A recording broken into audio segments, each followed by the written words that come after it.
पण काल त्याहून सगळ्यात जास्त अप्रिशिएबल त्या मॅच नंतरचा त्याचा इंटरव्ह्यू होता.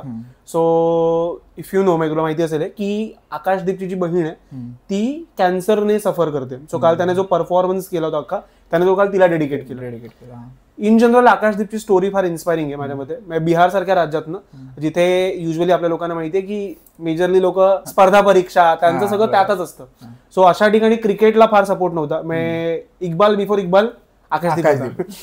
सो त्याच्या वडिलांचा पण त्याला फार सपोर्ट नव्हता. सो त्याने कसं बसं ते क्रिकेट खेळणं मॅनेज केलं. त्याने बराच काय सांगितलं पण नाही की तो क्रिकेट खेळतोय काय चाललंय.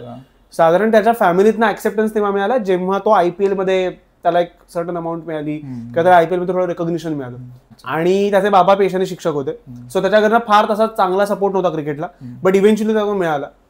पण 2015 मध्ये जेव्हा त्यांनी क्रिकेट सुरुवात केली, डोमेस्टिक म्हण किंवा त्याचं जेव्हा नाव व्हायला लागलं होतं, तेव्हा त्याच्या स्टार्टिंग फेज मध्ये त्याचे बाबा गेले.